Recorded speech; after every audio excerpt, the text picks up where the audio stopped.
Tea and Lipton Soup present Inner Sanctum Mysteries.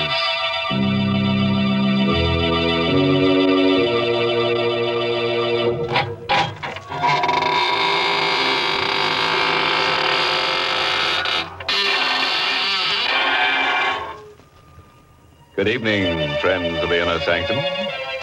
Welcome. Come right in. There's room enough for everybody. As a matter of fact, the more bodies, the better. Don't be surprised by the gloom. It's our new paint job. In black, so the bloodstains won't show. Why, Mr. Host, that's an awful thing to say. Giving all these nice people the wrong impression about our program. Oh, on the contrary, Mary. You know very well that our proceedings here are rather terrifying and our little family a bit on the gruesome. Of course, it used to be different in the old days of Inner Sanctum, but since then we grew some. We have indeed, Mr. Host. But now, while you're busy making last-minute arrangements, I'm going to enjoy a chat with our Lipton listeners. When you tip up the teapot and pour yourself out a cup of Lipton tea, what a lively, inviting fragrance curls up from the cup to greet you. And above all, what sheer delight there is in Lipton's delicious taste. You say to yourself, there must be a reason why Lipton tea is so much more enjoyable than any tea I've ever tasted. And friends, there is. It's Lipton's brisk flavor. Briskness in a tea is what folks like. And brisk is the very word the tea experts themselves use to describe Lipton's hearty, more flavorful goodness. So no wonder tea drinkers love Lipton so much. Unlike ordinary, dull-tasting teas, Lipton's has a world of fresh, lively, full-bodied flavor. And because it's brisk-tasting, more people buy and enjoy Lipton's than any other brand of tea in the world. Chances are you'll prefer it, too. Try this tangy, more flavorful tea soon. It's Lipton tea. Brisk-flavored Lipton tea. And now, friends, draw up your chairs. Dim the lights and listen to a story designed to freeze the spine and set the teeth on edge. It was written by Michael Sklar and Richard Manoff, and it's called The Confession. And our star is Santos Ortega, who plays the role of Alex.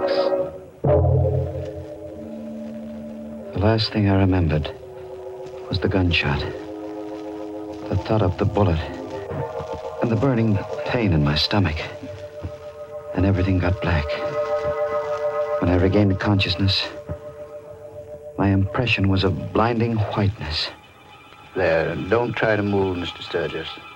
Where am I? This is the emergency ward of the General Hospital. I felt no pain. Just an overall numbness and a desire to sleep. Am I going to die? Yes. How much time have I got? A couple of hours. Doctor, I want to make confession. I want to confess to murder. I told the doctor about the money, and I know she was much younger than I. And she thought because I owned a little drugstore, I must be prosperous. And I suppose that's why she married me in spite of the difference in our ages. But there wasn't any money for fun or nice clothes. So she became restless. But I loved her. And I did my best. Until the other night in the drugstore. It's 12 o'clock, thank heaven. Time to close up, Alex. 5 more minutes, dear. Another customer might come along. Just like an old man chasing pennies, never getting anything out of life. Be reasonable, dear. I'm trying to make a living for us. Is this your idea of a living? Is this what you promised me before we were married? I know it's not what you deserve, Lenore, but someday... Oh, you make me sick. I must have been crazy when I married you. Lenore. I'm going to say something I've had on my mind for a long time, Alex. Rather than go on this way, I'd prefer to be dead. Look at you. I don't have to put up with you. I'm still young, Alex. So there it was. Out in the open. An old man with money would have been acceptable. But because I had no money, she she was going to leave me. I wanted to plead with her. I would have gotten down on my knees. But before I could say anything, the street door opened, and a man stumbled into the store. Oh, Alex, look! Help me. Quick. I'm wounded. I helped the man to a chair. He'd been shot in the chest, and the front of his coat was covered with blood. His breathing came hard. Bullet. My chest. Patch me up. I'm only a pharmacist. Do you need a doctor? I'll call Dr. Johnson. No, I don't want any doctor. I want you to help me. Is it because doctors must report bullet wounds? Is that why you want a doctor? Never mind my reason. I got plenty of dough. I'll give you $500 to take care of me. Well, I'd better call the police. No, lady, no. Look, mister, take care of me. Keep it quiet. I'll give you $1,000. $1,000? Let me see the money. Here's a $1,000 bill, but I got plenty more. Oh, no. Help me take him into the back room. Oh, but Alex. No, I'll take him myself. You get busy and wipe the blood off the floor. Oh, no, you can't. Wipe up the blood. Do as I say, Lenore.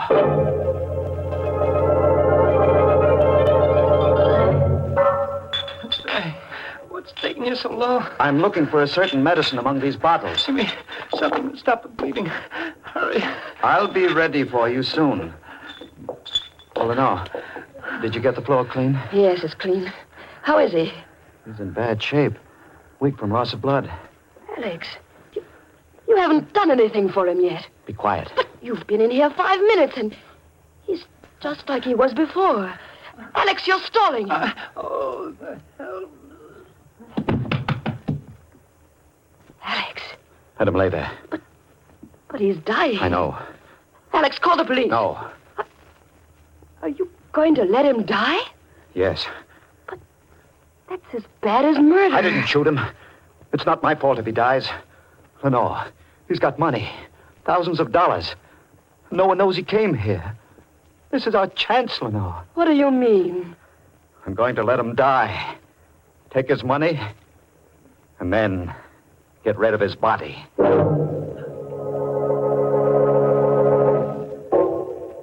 He lay still. I stooped and went through his jacket. There was a wallet containing a few $1 bills and a driver's license, which I handed to Lenore. His name is James Kirk. He lives in Hillsborough. His pockets were crammed full of bills of large denominations. Lenore watched, fascinated, as I counted. How much is it, Alex? A little over $78,000. We're rich, Lenore. I'm frightened. There's nothing to be afraid of. All we have to do now is wait until he dies and get rid of the body.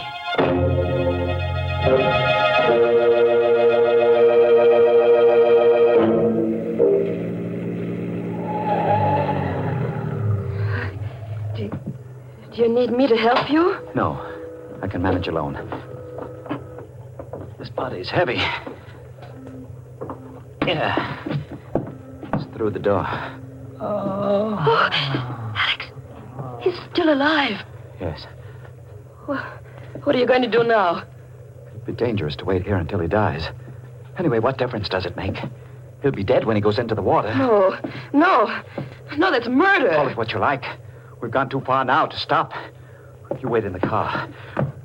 I'm going to carry him to the edge of the pier and drop him over the side.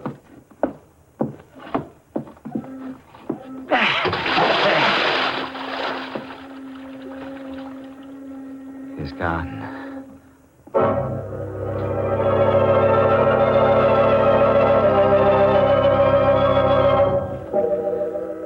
I watched Kirk's body sink into the water. I knew the current in the bay would carry it out to sea. One doesn't picture a middle-aged druggist committing a perfect crime. But I felt sure that I had done it. For I had Kirk's money, and it seemed that no one could connect his death to me. I rejoined Lenore in the car, started for home.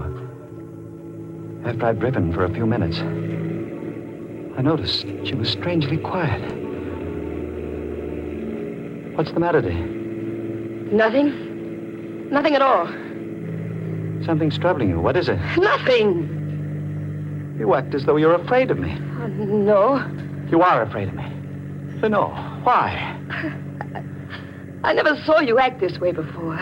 Something's happened to you. You're different. Oh, nonsense. Don't you feel it, Alex? You're a murderer. No. You wouldn't even wait until he was dead. Listen to me, Lenore. Whatever I did for your sake. I wanted the money for you, so you could be happy. Oh, how can I be happy with this thing hanging over us?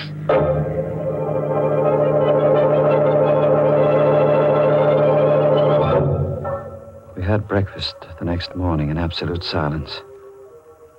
Then Lenore went to open the store, while I wrapped the money in a parcel, took it to the bank, placed it in my box in the safe deposit vault. No one paid any attention to me, although the bank was swarming with police detectives. From the bank, I went directly to the drugstore and found a man there waiting for me. Mr. Sturgis, Yes? Biggert is my name. Mark Biggert. What can I do for you? I'm an insurance company detective, Mr. Sturgis. I'm investigating the First National Bank robbery for my company. I want you to tell me everything you know about that robbery.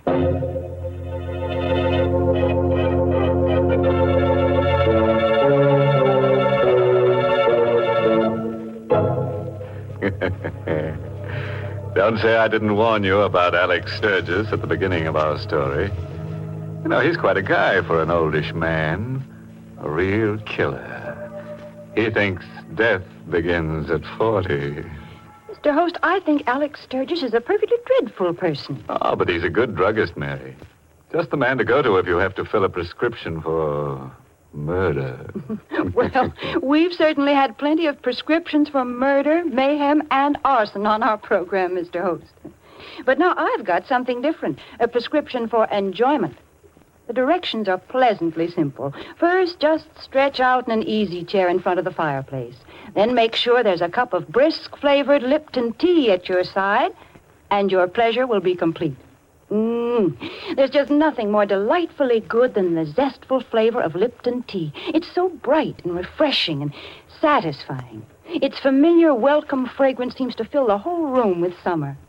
And how beautifully its deep amber color fits the scene. A color as warm and cheery as the flames dancing on the hearth. Now there's a real prescription for enjoyment. Try it tomorrow with a piping hot cup of delicious, brisk-flavored Lipton tea. Well, that should be a very pleasant prescription to take, Mary.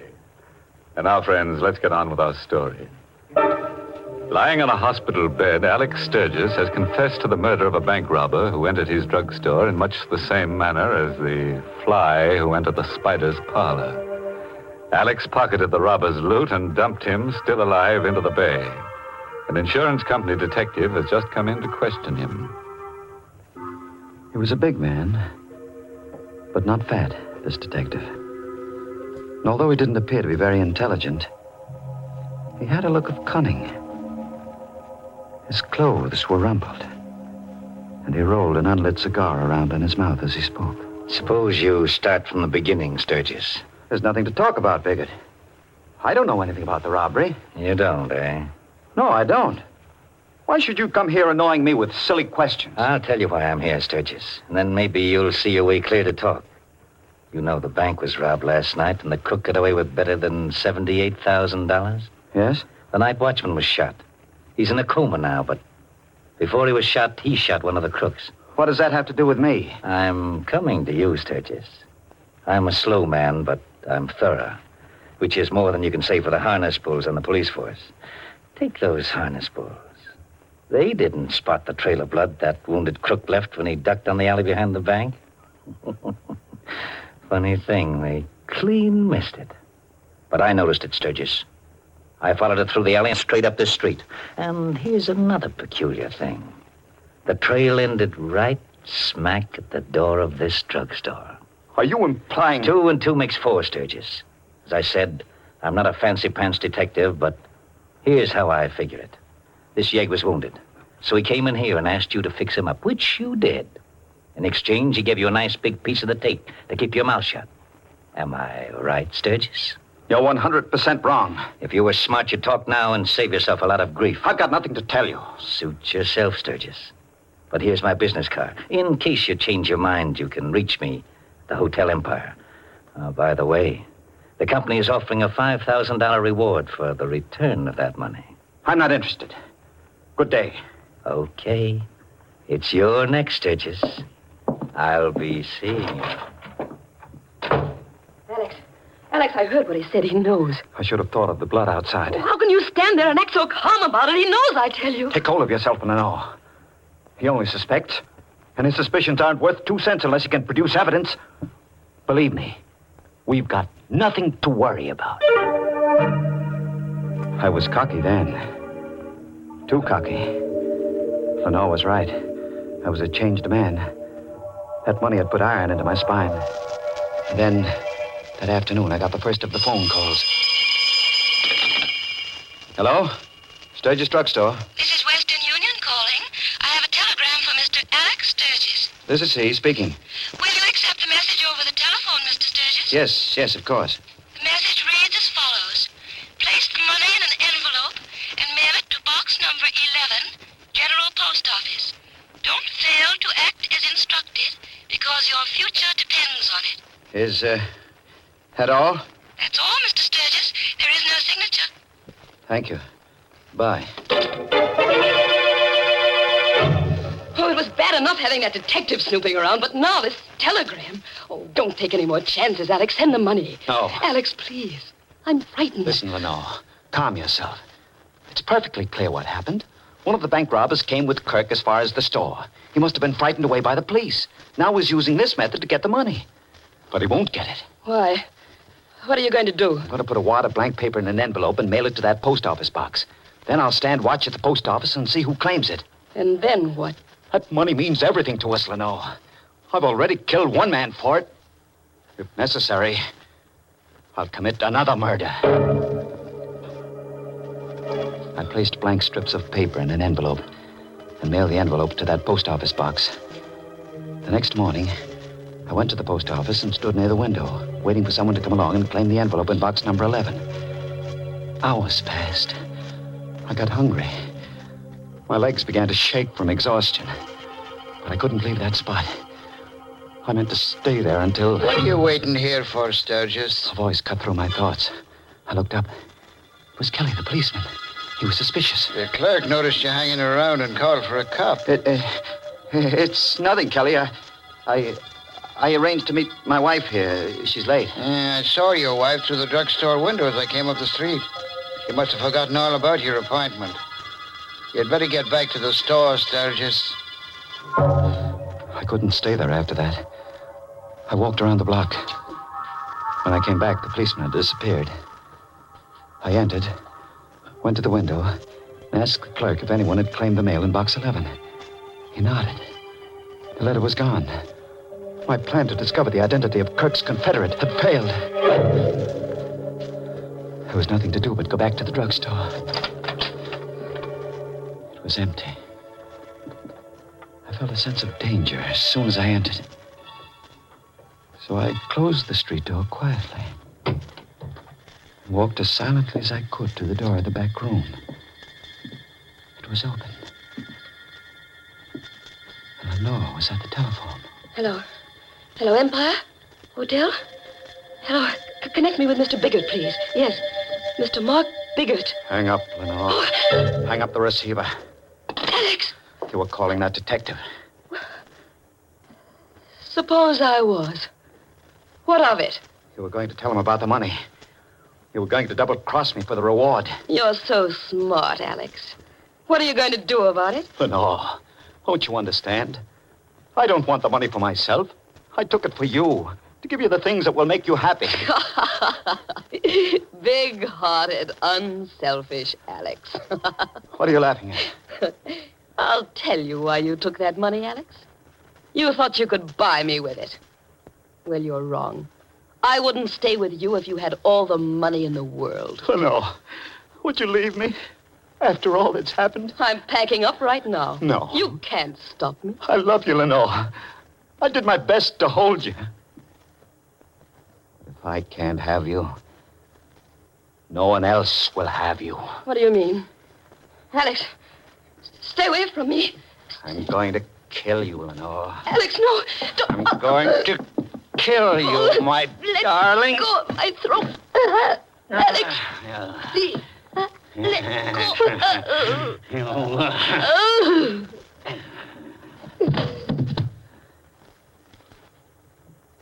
She's dead. All men kill the thing they love. And I've killed you, Lenore. I felt empty, drained of all emotion. I buried her body in the cellar of the drugstore. I was even a bit glad that it ended in this fashion.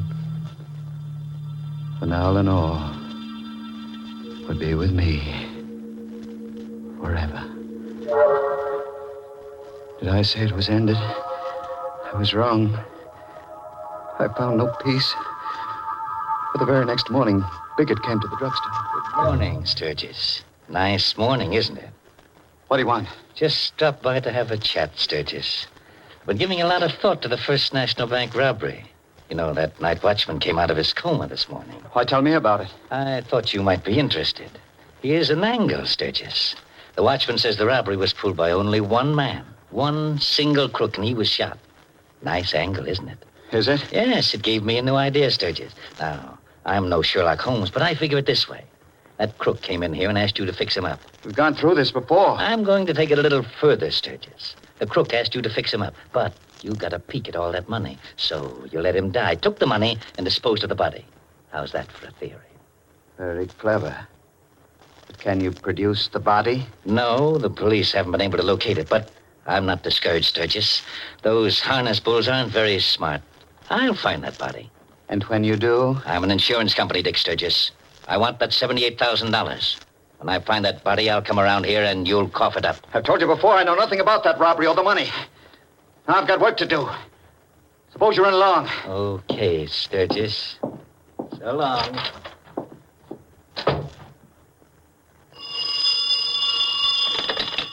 Hello. Sturgis Drugstore. Western Union calling. I have a telegram from Mr. Alex Sturgis. This is he speaking. Read it to me, please. The message reads as follows. Received your letter. Contents not what requested. Suggest you obey instructions. Same box number and post office. This is final. Is there a signature? No, sir. There's no signature, Mr. Sturgis. I hung up. My head was reeling. But out of the confusion in my mind, one thought emerged. The night watchman had said Kirk had no Confederates in the bank robbery. Therefore, the person sending me the telegram must be Kirk. The salt water of the bay must have revived him. Kirk was still alive. I found Kirk's wallet on a shelf where Lenore had placed it the night all this began. From the driver's license, I copied his home address. I waited till after midnight and drove to Hillsborough, where I found Kirk's apartment in an old tenement building. The door was unlocked. I drew out my gun and entered.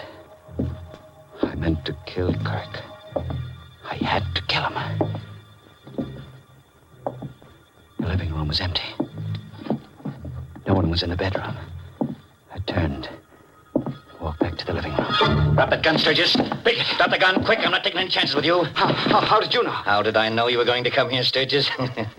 Sit down in that chair by the table and I'll tell you. You sent the telegram? Yes, I sent them. You got me to think that Kirk was still alive. That's right. And you followed me here. You trailed me. It's all clear now, isn't it, Sturgis? You take 2 and 2 and add it up and it comes out 4. Now, where's the money? The money? We're going to cut out the cute stuff, Sturgis. I want that money. Now, where is it? It's in a medicine jar on a shelf in the back room of the drugstore. All right, let's go, Sturgis. First, you'll give me the money, then I'll take you down to police headquarters. We drove to the drugstore.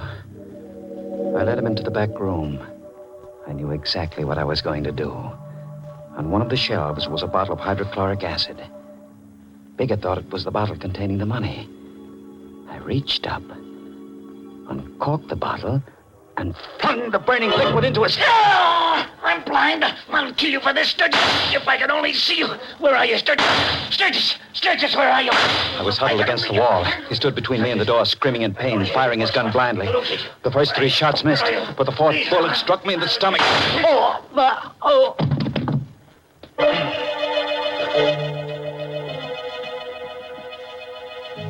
The last thing I remember is Biggett running out of that room, shouting for help. I lost consciousness soon after. When I came to, I found myself here in this hospital, You know the rest of the story, Doctor. That's your confession, eh? That's my confession. Did you get all that down on paper, Mr. Biggert? Got every word of it, Doctor. Biggert, how did you get here? I thought hydrochloric acid. You thought you blinded me permanently, but not enough of the stuff get into my eyes to do any real damage. Lenore.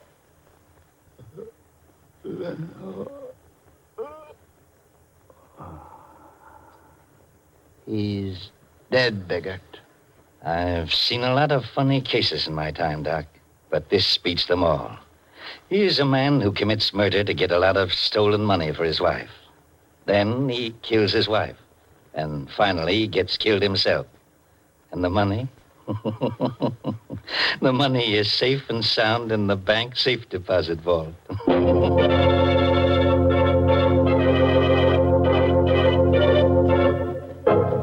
Oh, what a pity. Exit Sturgis. Yes, Biggert smoked him out just like a poor fish. Smoked Sturgis. Think of it, a respectable pharmacist ending up that way, and all because of his wife. Now, there you go again, Mr. Host. Always blaming it on a woman. Oh, come, Mary. You know very well that was Lenore's fault. If you ask me, Alex should have tossed her outside and tended to his business. He never would have been nabbed by the copper. But the fool, he didn't think of it. Now the world is iridium. Goodness, Mr. Host. Well, after all that, I hope you won't mind if I get serious for a moment, because I have a very important message for our listeners. Friends, the 1946 March of Dimes is now in its final week, and your contribution is needed as never before. Every year, thousands of children are stricken by infantile paralysis. Your dimes and dollars guarantee expert medical treatment and continuing care for these children, so give generously. Send your dimes and dollars to your local March of Dimes headquarters. Join the March of Dimes. And now, friends, a word of advice to all prospective murderers. Never fall in love with your victim because, as Oscar Wilde found out, it's so embarrassing to kill the thing you love. Oh, by the way, this month's Inner Sanctum mystery novel is The Pavilion by Hilda Lawrence. Next week, the makers of Lipton Tea and Lipton Soup will bring you another Inner Sanctum mystery directed by Hyman Brown and called The Blood of Cain. It's a grim little story of a New Orleans family with a fine old tradition of murder. Yes, this family tree casts a shadow of death. So, if you're able, tune in next Tuesday and we'll all raise Cain. Until then, good night. Pleasant dreams.